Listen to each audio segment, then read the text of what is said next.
And then I just like picture like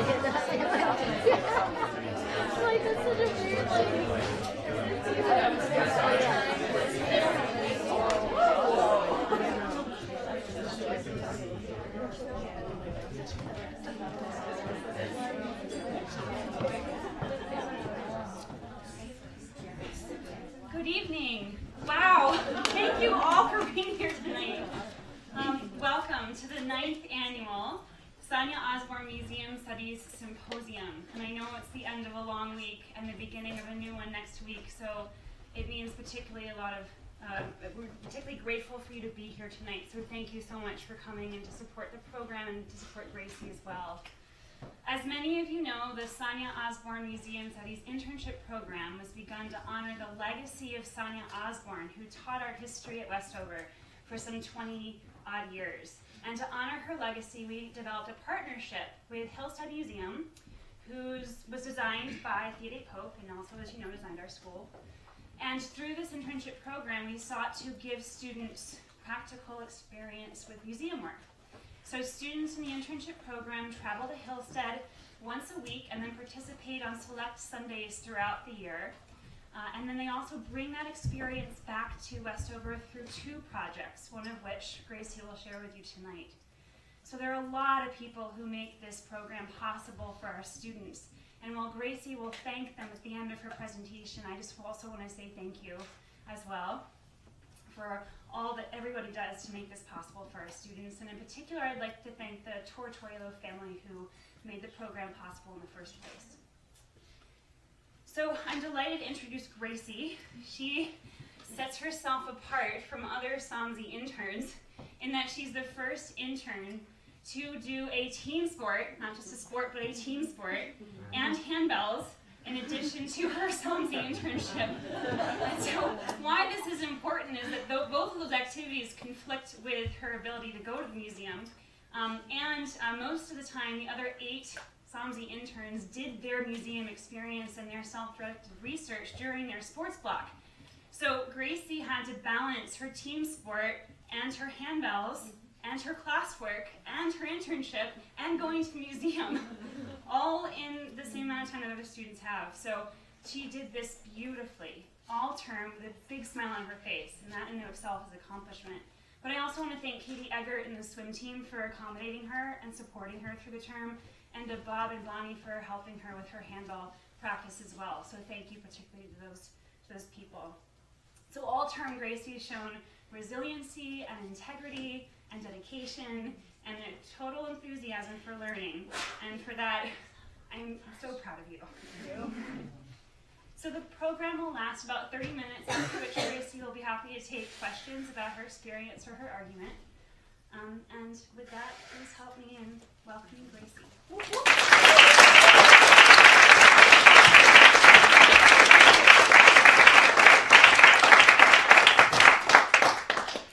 Good evening, everyone. Thank you all so much for coming. I'm really excited to share with you today my argument on Monet's framed views and the surrounding atmosphere that they create. But first, I just wanted to, before I get into my argument, I'd just like to share with you my museum experience. So every Thursday afternoon this term, I went to Hillstead and worked mainly on 2 projects. So I'll just share some of my favorite things. So first of all, what I did is at Avon-Owned-Farms, which was a school also designed by Theodate Pope, there is a sundial with a poem on it. And below, there's Theodate Pope's inscription. Sorry, first of all, this is Hillstead, and this is the building, and then this is the sunken garden, which I'll be discussing later on in the presentation. So right here, we have the Avon-Owned-Farms sundial. And so the archivist at Avon-Owned-Farms was wondering whether the poem seen here is actually, if Theodate Pope actually wrote it herself. There is her signature stamp down here, but she wasn't sure as there wasn't any poems that provided information as to whether that was her poem. So with that, I looked through Theodate's journals, and I found some of her poetry. And then Melanie, the director of Hillstead, then sent that off to the poets who speak at the Sunken Garden Poet Festival. And they said that it was indeed actually a poem that could have been written by her. So that was very interesting. And the second main project I worked on was I worked on moving the most important objects found in the archives into boxes as part of the Hillstead Natural Disaster Plan. And so what I did was I sorted letters from famous artists such as Mary Cassatt and Whistler and author Henry James. And I was very starstruck to work with these letters and see them and of such famous people, so that was very fun. And so the SOMSI internship, this is a view from Hillstead and where I worked, and then these are some of Theodate's poems from the diary. And then this is the archives there. So the second part of the SOMSI internship, one of the parts is a symposium paper, which is, of course, tonight, and the other part is the project connecting Westover and Hillstead. So many of you know, but not all of you, Westover was built by Theodate Pope in 1909, but previous to that, she had built her own family house where her and her parents resided, which is Hillstead. And so every Wednesday, as I said, every Wednesday I went to the archives with Westover alum Muffy, and what I did there is I tried to find a connection between Westover and Hillstead. And in the symposium paper, I'll be talking about a lot about landscape. So we decided to go something with that. So we discovered that Westover, along with Hillstead, shares, or once shared, I should say, the same horticulture, architect, Beatrix Farrand. And so on the left we have Beatrix Farrand's designs, and then over here we have Westover Senior Garden, which is actually right out here. However, it doesn't look like that anymore. It was redone in the 1980s, and so it's no longer called that. But, it no longer looks like that, but it did once very similarly resemble Beatrix Farrand's designs, even though we don't have that much documentation of it, which is interesting. So in the spring, I'll be setting up an exhibition outside, and I'll be I'll be comparing Hillstead's sunken garden to Westover's senior garden, and that will be in the garden here, and I'll include short paragraphs on that, and then I'll also include some archival pictures. So if you're around in the springtime, please stop by in the garden. All right. So before I start my presentation, I just wanted to clarify that there are two works of art by Monet in Hillstead's drawing room. So over here we have grain stacks in bright sunlight above the fireplace, and right here we have grain stacks white frost effect hung over the sofa, and these are both across from each other in Hillstead in the same room. Surrounding atmosphere, a consideration of framed views in Monet's haystack paintings in Hillstead's collection. Hanging across the length of Hillstead's formal drawing room are two paintings by Monet. Grain stacks in bright sunlight, seen on the right above the fireplace, from 1890, and grain stacks white frost effect, seen on the left above the sofa, from 1889, that display the ephemeral moment of a framed view. In grain stacks white frost effect, the sun rises on a chilly winter morning in Giverny.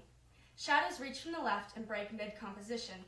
The prismatic grain stacks, often referred to as haystacks, are dabbed with white paint, giving the frost effect that the title denotes. Above, the sky is dusted with a warm orange that floats up to the blue that slowly burns off the dark of night. The chilled color palette, along with the abbreviated impressionist brushwork, reflects both the wintry season and the dawning atmosphere of the haystacks. Contrastingly, in grain stacks in bright sunlight, the haystacks appear dry under a haze of the afternoon heat. The red and brown of the haystack are intensified against the burning sunlight. The background and the haystacks convey a dense yet atmospheric movement to the composition. The trees blow in the breeze, whereas the impasto haystacks appear solid. Such atmospheric movement in both paintings captures an element of change through light and shadow, change that can be seen throughout the series to which the paintings belong. As you can see here, this is the rest of the 25 series in the grain stacks. And right here are the two paintings that are found in Hillstead's collection. In Monet's exploration of portraying 25 views of the same scene, art historian George Hamilton suggests that the series conveys a prolonged moment of duration. While the two landscapes in the Pope's collection function as the series in their portrayal of collective views, more than illustrating a duration, the paintings project atmospheric change as a result of their ordered, framed views. These framed views in the Pope's drawing room, interacting with an actual window view that looks out into the family's sunken garden, unify the interior space in an exchange of interior and exterior, the artificial and the real, through their disciplined geometric arrangements.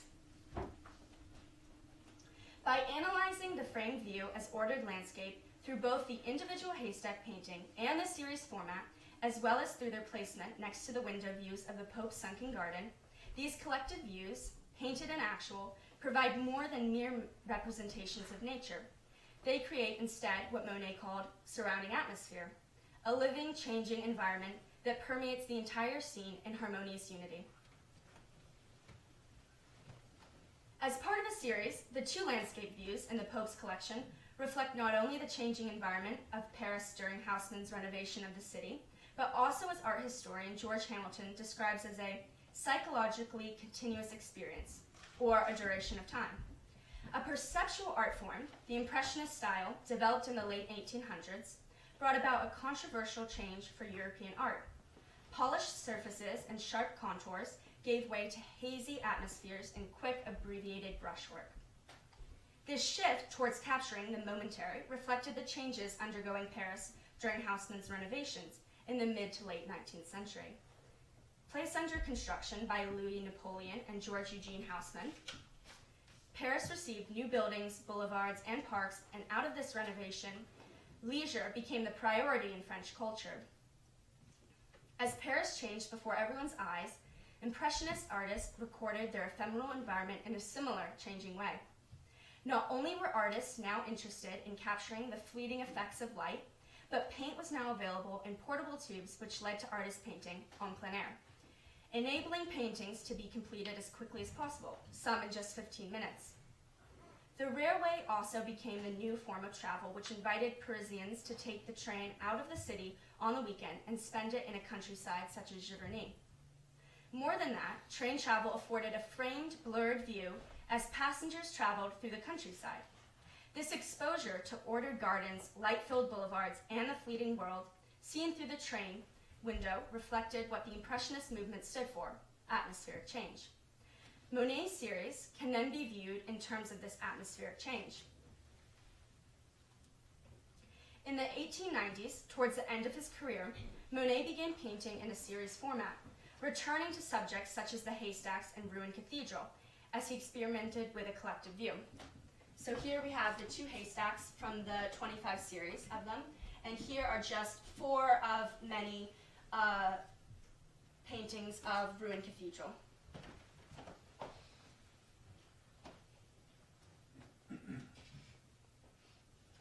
Art historian George Hamilton has argued that the haystack series is not one expanded moment, but rather a series of moments. The iteration of each haystack captures what Hamilton calls 20 episodes in the history of his consciousness. The duration, then, that Monet creates among his 20 episodes of consciousness is what Hamilton calls a psychologically continuous experience, or the expansion of experience within and through time. What this series does then, according to Hamilton, in that the succession of each painting, the iteration of moments, relays a psychic rather than physical reality.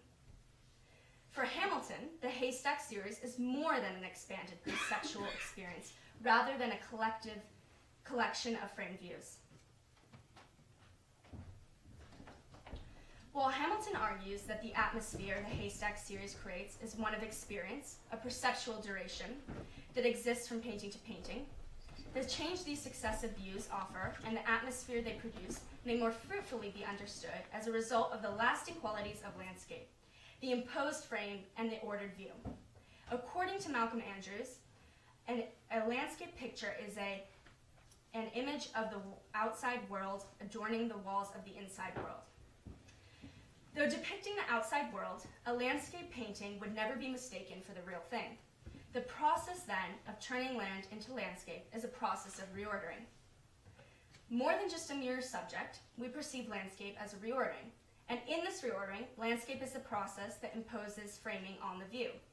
This frame, or reordering, gives the landscape definition. As Andrews writes, this is another implication of the window view. It authenticates the landscape. Landscape then implies an inherent internal frame because it is land that has been reordered into a view. Along with ordering the view, this inherent internal frame makes the composition artificial. As Andrews puts it, landscape is already artifice before it becomes the subject of a work of art. Reordering the landscape then, whether merely perceptually or with paint, translates land into an image. Monet's two paintings then, along with the rest of the series, shows two confounding ideas. On the one hand, Impressionism, in seeking to capture atmospheric change, precludes any time for planning, order, or structure. Quick, short brushstrokes imply instantaneity and change. Yet while these brushstrokes portray an atmospheric moment, they also declare their own artifice. With this painterly style, there is no mistaking the painted haystack for the real one. The artifice of Monet's landscapes, however, doesn't simply exist in the brushwork. The internal frame makes the view an image. Compositionally, Monet's paintings betray a kind of planning that suggests an implied frame, an imposed reordering of the landscape. In every haystack painting, Monet splits his composition into three equal sections. You can see here the sky, the middle ground, and the foreground. This consistent tripartite composition implies that Monet's landscapes, though reordering change, are also framed views. The series manifests an imposed structure and translates the land into an ordered view. It is this ordered view, then, the result of an imposed compositional structure, consistent throughout the series, that creates harmonious unity. The views are unified because they are ordered or framed. This unity envelops the viewer in a consistent projected atmosphere, an atmosphere that Monet described as surrounding. He said, "For me, landscape does not exist in its own right, since its appearance changes at every moment. But its surroundings bring it to life, the light and the air." While each haystack painting captures a different moment or season of the Impressionist style, producing a sense of change in relation to the other paintings in the series, the surrounding atmosphere, what brings the series to life, and as Monet describes, is the result of something more lasting, the frame view that unifies and envelops the interior space. The haystack series wasn't the first time Monet imposed a framed view on his landscape. In some of his earliest works, like Terrace at Saint-Andrés from 1867, seen here, painted 22 years earlier, he imposes what art historian Robert Herbert says are intrusive geometries. Like the rest of Paris, Monet traveled out to the countryside of Saint-Andrés, a seaside resort, with his family in the summer of 1867. Adopting an elevated viewpoint and tripartite composition that emphasized the flat surface of the canvas, a daring composition for his time, Monet depicts a scene of leisure. Among a flowered terrace, Monet's subjects converse and stroll, while both commercial and recreational ships sail in the background. Despite the relaxing atmosphere of the work, the garden is riddled with squares, triangles, and rectangles. The two flagpoles at the center of the composition interrupt the easy movement of the painting with a rigid square, a shape that mirrors that of the square terrace. Triangles, too, are repeated in the sails of the boats and the fence around the terrace, and the entire composition is governed by rectangles. Similar to his later haystack paintings, Monet splits his composition into three rectangular parts: the gray sky with the clouds, the background seascape, and the terrace scene.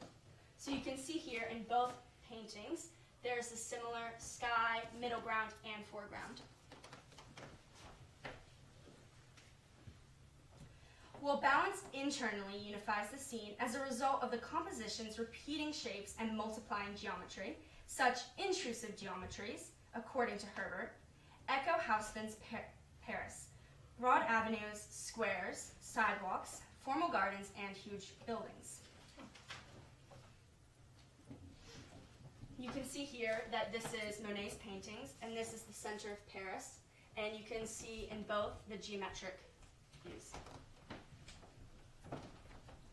While Herbert sees Monet's well-calculated view as betraying the same geometry as the ordered streets and manicured parks of Haussmann's newly remodeled Paris, such geometry is also evidence of an imposed frame, a process of reordering land into disciplined landscape. Monet's geometric prisms and squares are also present in his later haystack paintings. Indeed, the haystacks, composed of a triangle and a rectangle, look like solid polygonal shapes, and the tripartite composition governs his landscape with the same rectangular regularity as his terrace scene. The repetition of these geometries, unlike the view at St. Andrés, occurs over Monet's series and unites the paintings in structural solidity. The intrusive geometries of Monet's earlier landscapes, then, evidence of the framed, ordered view, no longer intrude in the series in their reordering of the landscape. They bind each moment together to create the unifying, living atmosphere. The change, then, that brings about Monet's surrounding atmosphere of light and air is made of something much more solid, geometry and the lasting effect it has compositionally. If the geometry that governs Monet's compositions creates a structured and solid surrounding atmosphere, then the positioning of the two paintings in the drawing room at Hillstead complement the adjacent view of the Pope's sunken garden. Traditionally, the paintings didn't hang in the same room. Grain Stacks in Bright Sunlight was hung in the dining room for several years after the Popes first moved into Hillstead. So here you can see Grain Stacks in Bright Sunlight hung over the cabinet in the Pope's dining room. Then, by 1945, it's moved all the way down here above the fireplace. Grain Stacks' White Frost Effect was always kept in the living room, and it moved from over the fireplace to right here over the sofa. Grain Stacks' White Frost Effect originally hung over the fireplace in the drawing room until it was moved to the end of the room, where it now remains. The relocation of these paintings across the room led to a more atmospheric effect. By bookending the space with Monet's haystack views, the paintings create that surrounding atmosphere within the room and accomplish, among two works, what the effect of the series portrays as a whole. In addition, the pink tones of the room adds to the changing effect of time, of sunlight, of dawn or dusk, and seasons in the paintings. The surrounding pink interior enlivens the paintings by interacting relationally with the works. As Monet described, the surroundings bring the landscapes to life. In addition to their interaction with the drawing room space, the paintings also emphasize another view of landscape inside the house. Grain Stacks in Bright Sunlight, found towards the back of the drawing room, hangs between two windows that shows the view of the Pope's sunken garden. Looking out of the windows, that frame, Grain Stacks in Bright Sunlight, we see a garden that is compactly styled. The garden that was kept immaculate and was used for tea services, as well as an escape and sanctuary for the Pope family. In terms of its design, it was designed by famous landscape architect Beatrix Farrand. Farrand was known for her formal yet natural idea of the garden. Farrand, like Theodate Pope, was educated by tutors and from her travels to Europe to gain inspiration for garden landscaping. She was very much influenced by the English-style gardens. Farrand created plans that fit each campus or house that she was designing, making a flexible space and forming an identity for each building. here you can see this is a view from the sunken garden looking up, and here's Hillstead, and right here are the two windows found in the drawing room.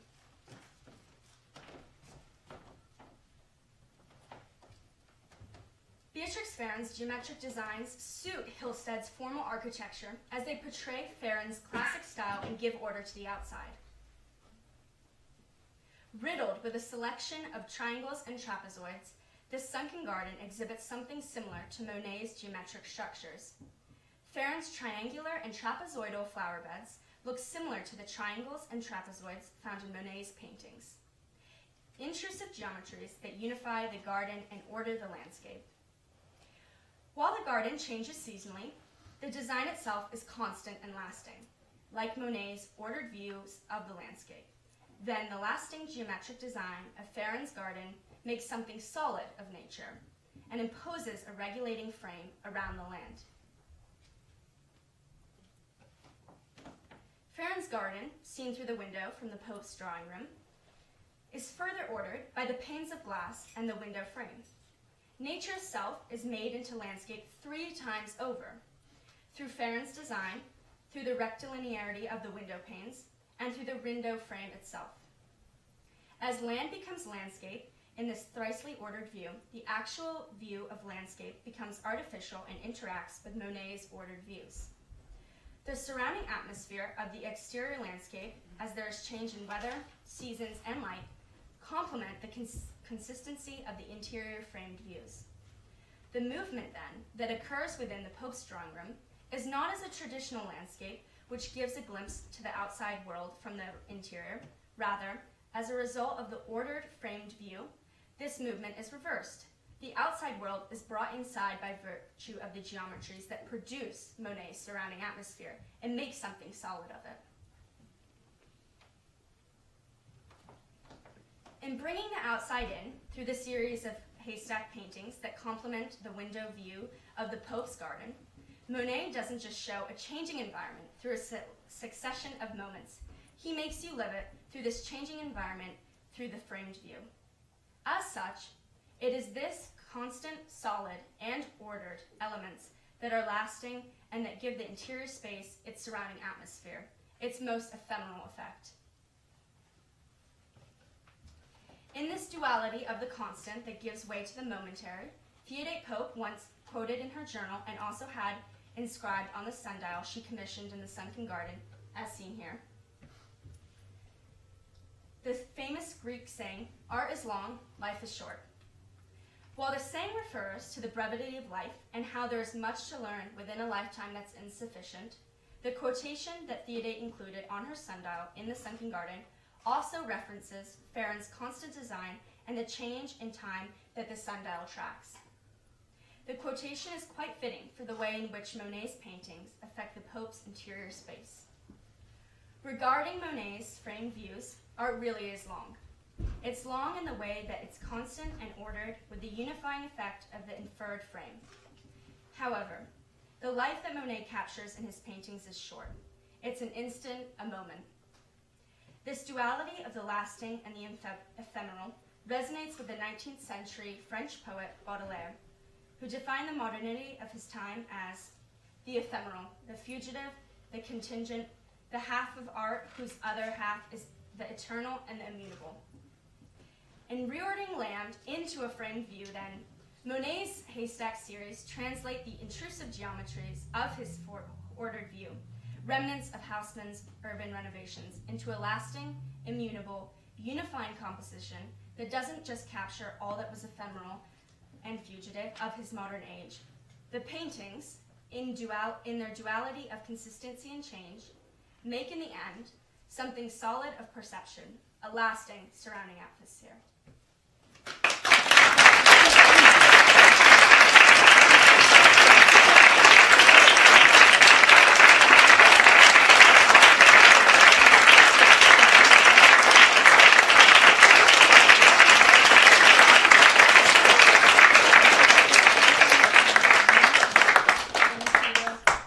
At this time, I'm happy to answer any questions about my argument or about my experience at Hillstead.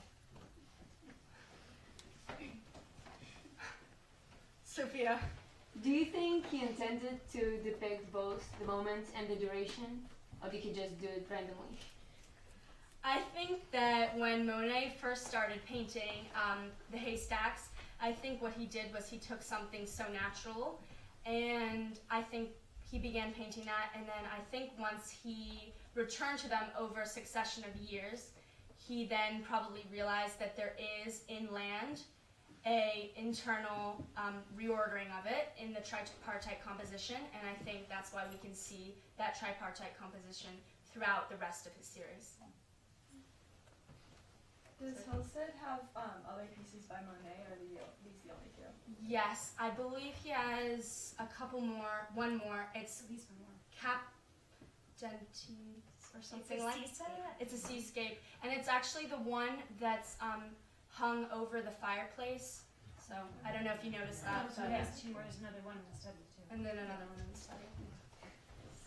Well, it's fortuitous that they have two of the haystack pictures, so you're able to do this study. Yes. Can you give us a little more of the backstory, how they obtained these? Yes. So Mr. Pope was an avid art collector, and so he would go over to Europe for long times with the rest of his family, so Thea included, and they just tour around Europe. And what he did was, at the moment that he was doing this, the Impressionist period was really just starting. And actually, it's interesting because in Theodate's journal, she actually writes how she doesn't like the Impressionist movement and that she thinks the Impressionist movement won't last. But her father, from the start, he loved it, and there's the two works from it. And it was said that they originally bought 3, and the third one, he believed his collection should only be appealing to the eye and how it works in their space as a home. And so I guess it didn't resonate with him, so he then sold it. Yes. Did you find out what they might have paid for them? I did not. I did not. I bet it was a couple of $1,000. Mhm. Yes. How much would they be worth now? I think there's no price. I think there's really no price. Yeah. Yes, Mr. Hungerford. It's really an interesting argument. How did it form itself for you? How long did it take you to It took so long, and even today, we just figured out as we were talking at the end, we just put it together, or really Ali did, that the sundial had the inscription, "Art is long, life is short." Oh, you found it though. You told Well, me that a long I time ago. found it, and then you remembered that it was on the sundial, and well, really, so Ali told me to choose a piece of art in Hillstead that I really liked. First of all, that I really thought I could like, and so I had always liked these, and I thought they'd be interesting. And then we started discussing landscape, and then Beatrix Farren came up, and there was a link between that. And then we just sort of went with that, but my paper really went in all sorts of different directions until I got it to where it is today. It was constantly changing. It was a very hard argument to make. Yes. Oh, yes. Okay. I love that we were able to see, the two paintings sort of as part of like the larger 25 series, because it really makes you look at them differently, which is so wonderful. Definitely. And one thing I really liked about the two that they have is they're two of the most interesting. They're going to have only 2 of that whole series. Those I are agree. good 2 to have, because at first they look, when you first showed them, I'm like, oh, they look so similar, and then when you see them closer up and you start talking about them, you realize, oh, this is, one's winter and frost, and one's kind of summer and hot and dry, and I was struck by how they kind of, just looking at that, also the notion of these landscapes being kind of farming landscapes. I was struck by kind of a contrast between the way that duration works here with these, particularly in the whole cycle, is that you've got instant, you've got duration, but you also have cycle. The kind of cyclical nature of, particularly kind of like farming landscapes. Definitely. And I was wondering if that was something that, as you're working over time at Hillstead, you were kind of struck by the kind of like the way that like it's a different notion of duration than just kind of over time, but like the recurrence of time. Definitely. And I think, well, we were saying how perfect would that be if you looked out of Hillstead, out of one of the windows, and there were haystacks because it was lots and lots of land and it was a farm back when she lived on it. But that's a very interesting point. Very interesting point. Yes. I have a question. It might be sort of similar to Joe's, but you talked about this viewing a frame maybe from a rail car Yes. window. And it made me really think when you had all the 25 up there, and I could see that. And I'm wondering about progression of when he painted things. What seemed to also shift, it's not only seasonal, but he also shifts angles, right? There are some that are obviously from the top down, and I'm wondering if, as he painted these over time, has there ever been a study done that shows when he painted those? And so, like, look at the fourth column over, the second from the bottom. You know, the angle is down, right? Some of them are down. That shows how he started looking at them maybe from different angles than just like this horizon. And how does this progression happen with him? Did you look at that at all, about when these were painted over time, or? I believe it was a span of roughly a few years. I'm not exactly sure how many. And I know that for some of them he did very quickly, but some of them he would sketch out and then go back into the studio and then try and complete them. But it was interesting because as I was researching, we found that he said no artwork is complete or perfect, and so there's a point where you have to stop. And I think that it is very interesting that he painted the same view, yet not the same view, because, for example, in some of them, there's two, some of them, there's one, then there's two, one behind the other, and they're very similar, yet at the same time, they're completely different. And I think it is very interesting, the viewpoints and angles. There's on the third level down, the three on the left, and then the one in the lower right-hand corner.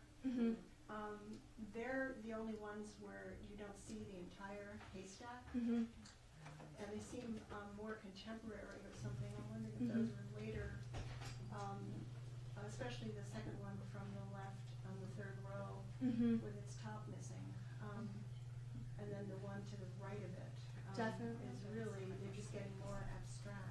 Yeah, they definitely are. And I don't know if you can see this one, but up close, if you look at it up close, it's very, very scratchy looking almost, and it stands out, I think, in the series especially because, when you look at it up close, it looks very different.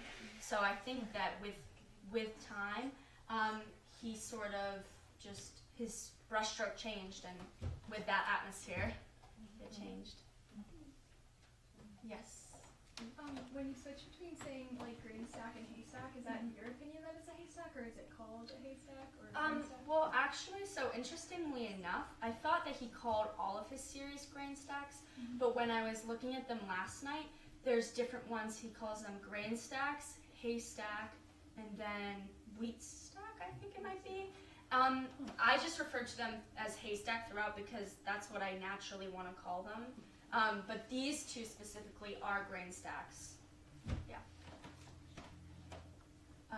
Yes. Sarah. The Pope's on 2, and it's a private collection. I wonder, do you know if what others are in private collections, if there is more than one? I mean, it's really interesting to have 2 from the same series in a living space that we could just go and walk in and take a look at. Do you have any idea about that?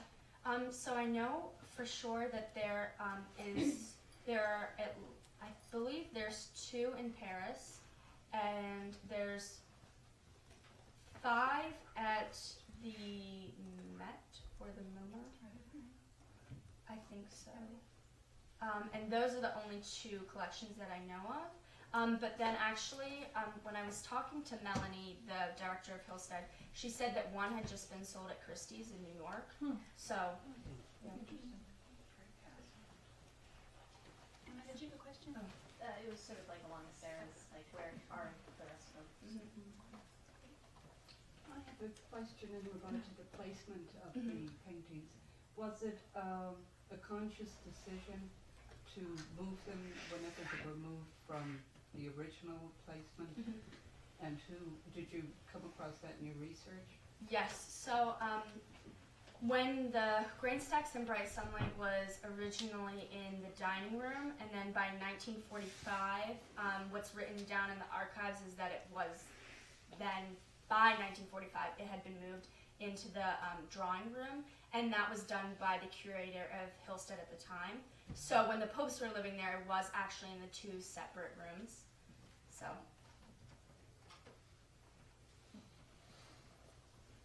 When did the popes move out?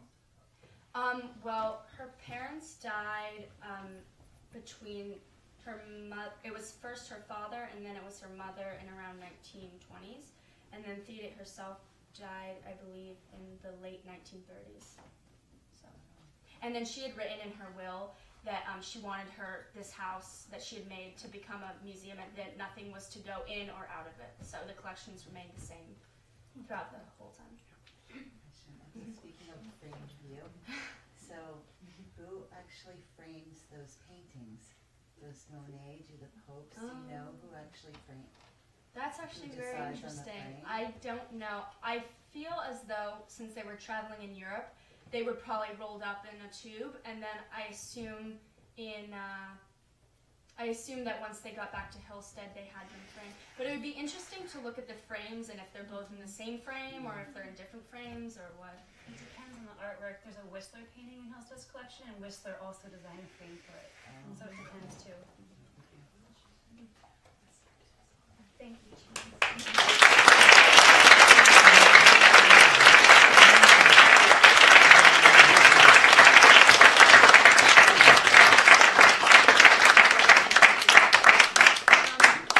So before we leave, I just want to say a few thank yous to some people who really helped me out throughout this. So Muffy here today, thank you so much for all your help.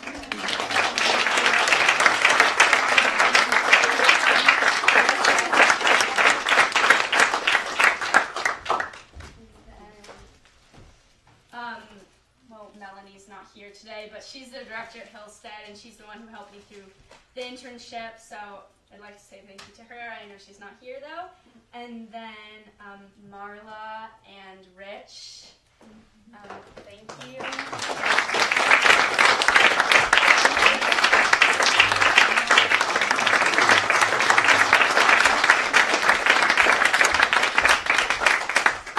And then also Jackie, who I don't think she's here either, but she helped a lot with my transportation. And then Katie, thank you, and the rest of the swim team, thank you.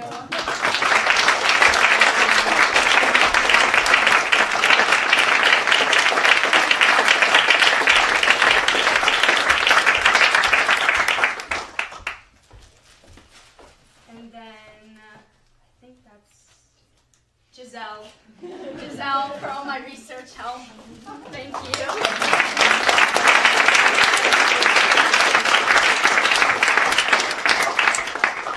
And most importantly, I'd like to thank Allie, my art history teacher.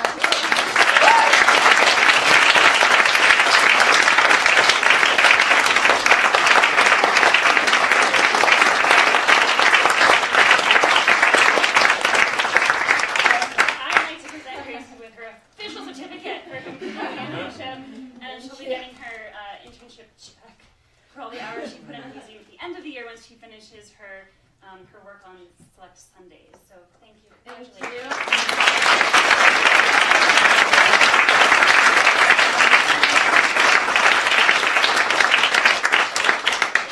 Thank you so much.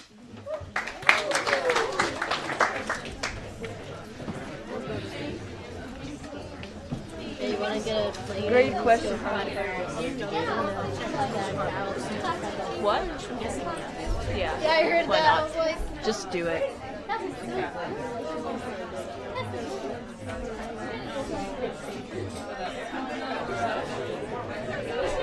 Oh, it wasn't over? I mean, it was stuck.